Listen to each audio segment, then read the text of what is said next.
Graça e paz a todos, eu sou o Túlio Gomes e estamos dando início a mais um devocional Temor e Tremor. Desde já, convido você a nos seguir em nossa página no Instagram, se inscrever em nosso canal no YouTube, curtam, comentem e compartilhem.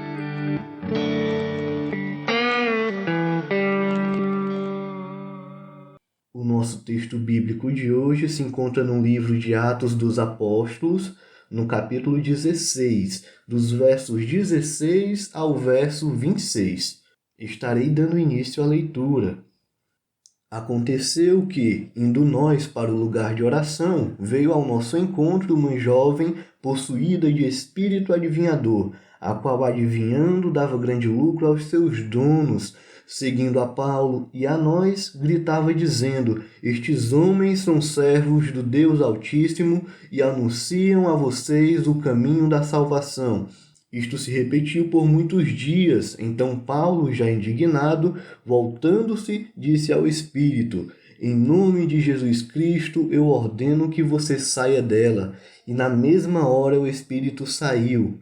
Quando os donos da jovem viram que se havia desfeito a esperança do lucro, agarraram Paulo e Silas e o arrastaram para a praça, à presença das autoridades.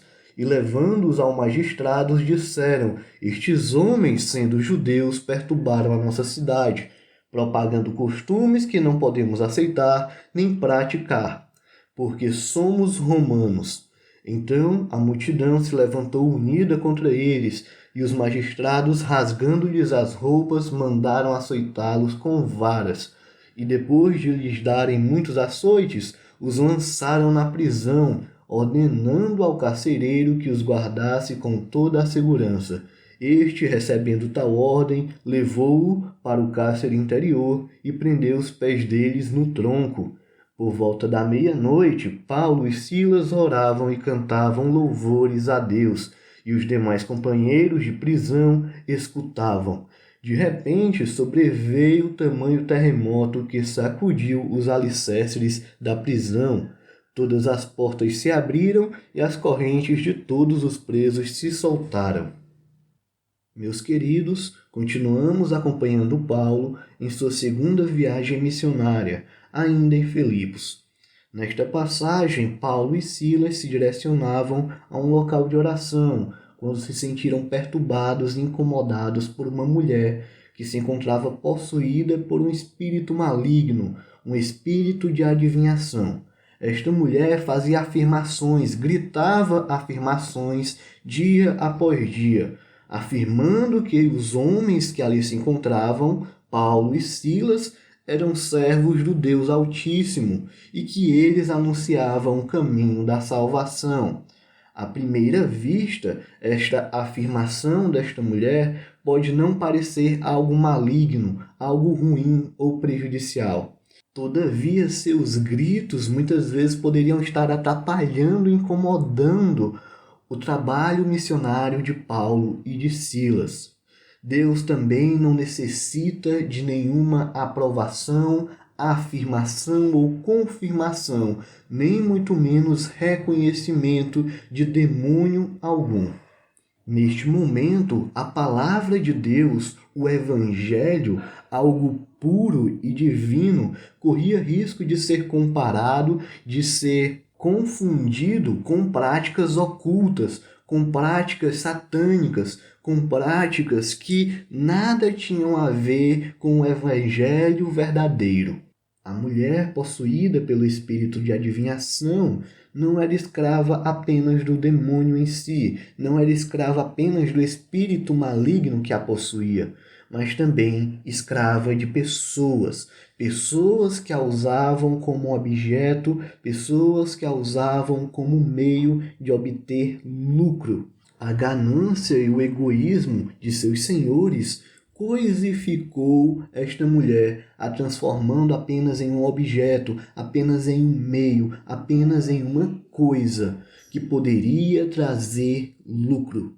Então, a partir do momento em que Jesus Cristo, através de Paulo, Age na vida desta mulher, a libertando e tirando as amarras de opressão e de ação de espírito maligno. Ela também é libertada de toda e qualquer outra escravidão, moral, social, psicológica, emocional.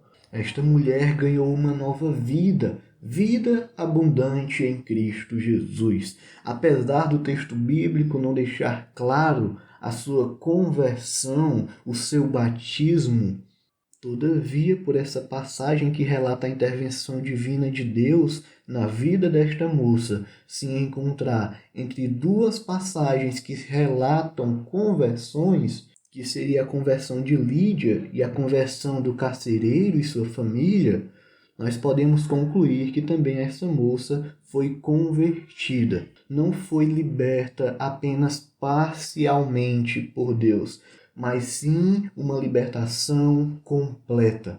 E essa atitude de Paulo e de Silas incomodou os senhores daquela mulher, senhores cegos pelo egoísmo, cegos pela ganância, que através de denúncias e acusações falsas levaram Paulo e Silas a serem condenados, açoitados com varas e presos em cárcere. Meus queridos, com relação a essa passagem, de forma geral, eu gostaria de destacar alguns pontos. Meus queridos, nem sempre a porta que Deus abre vai conduzir por um caminho fácil, um caminho livre de sofrimento e de dificuldades. Muito pelo contrário, estreito é a porta e apertado é o caminho que leva à vida. Mas nós podemos ter certeza que no final do caminho encontraremos a vida. A vitória, ela é certa. Como nos diz Hernandes Dias Lopes, o sofrimento não é incompatível com o sucesso da obra. Muitas vezes, o solo fértil da evangelização é regado pelas lágrimas, suor e sangue daqueles que proclamam as boas novas do Evangelho. O chamado de Deus, ele é claro, e a vitória, ela é certa. O prêmio está lá. E nós temos a total e plena certeza, confiança e esperança da vitória, do prêmio, da vida eterna, da salvação. Todavia, o meio do caminho, todavia, o processo, todavia, a estrada que leva à vitória, que leva ao prêmio, que leva à vida eterna e à salvação. Essa estrada, muitas vezes, é uma estrada cercada por tempestade. E o caminho, muitas vezes, não será plano. Nos depararemos com pedras, rochas, montanhas, altos e baixos. O caminho, o percurso, muitas vezes, é difícil, é árduo. Todavia, a vitória é certa e podemos ter certeza que Deus é soberano e está no controle de todas as coisas. Inclusive, é Ele que nos fortalece e nos impulsiona a prosseguir e a continuar neste caminho a cada dia, suportando todas as dificuldades. E é por isso que, mesmo em meio às dificuldades, Paulo e Silas continuaram e prosseguiram, mesmo quando as circunstâncias forçaram e pressionaram Paulo e Silas a blasfemar, a se revoltar contra Deus, a se revoltar contra as pessoas, a gerar ódio, raiva, mesmo quando as circunstâncias forçaram Paulo e Silas a amaldiçoar os homens e a clamar por vingança. O que saía de suas bocas não eram maldições. O que saía de suas bocas não eram reclamações, não era o vitimismo, não era raiva, não era ódio. O que saía da boca de Paulo e Silas naquela prisão fria após ser torturado com sangue, lágrimas e suor, fome e sede, apesar de todas as circunstâncias ruins, o que saía da boca de Paulo e Silas era louvor, era adoração, era oração ao Deus, ao único Deus que é digno, soberano, justo e puro. Não eram gemidos, meus queridos, eram hinos que saíam da boca de Paulo e Silas. Paulo e Silas tinham paz no vale. Outra coisa que eu gostaria de destacar é que cristãos verdadeiros, servos de Deus, por onde passam, transformam. Paulo e Silas, eles foram presos não por fazerem o mal, mas por fazerem o bem. Nós, como cristãos praticantes, estamos a todo momento afetando o ambiente e as pessoas que estão ao nosso redor. Por isso, nós temos de um lado a Lídia, que buscou com toda a sua força e de todas as formas acolher o melhor possível Paulo, e de outro lado nós temos uma população e senhores e líderes cheios de raiva, ódio, buscando de todas as formas prejudicar, prenderam e torturaram Paulo e Silas. Diante do Evangelho, muitos são os corações que são amolecidos, e para estes a salvação é revelada. Todavia, também, muitos são os corações que são endurecidos, e para estes a condenação é apenas reafirmada, confirmada pelos seus próprios delitos e pecados. E por último, eu gostaria de dizer que o sofrimento é fonte de muitas lições, e que no sofrimento nós aprendemos que mesmo quando o livramento não ocorre, nós devemos continuar adorando e cantando e orando e louvando ao nosso Senhor, porque nós não fazemos isso como uma moeda de troca. Não é por nós, não é por livramentos ou soluções imediatas. Nós louvamos, adoramos ao nosso Senhor pelo que Ele é e pelo que Ele já fez por nós, porque nós, mesmo merecendo a condenação eterna, Deus nos justificou e nos salvou. Paulo e Silas não cantaram louvores e nem oraram porque o terremoto aconteceu. Eles não cantaram para que acontecesse um terremoto. Nem sempre o terremoto, o livramento, a solução daquele momento imediata irá se concretizar. Milhares de pessoas e de cristãos verdadeiros foram deixados na prisão e lá morreram. Deus, através da sua soberania e controle absoluto de todas as coisas, não pode ser barganhado. Deus está no controle de todas as coisas.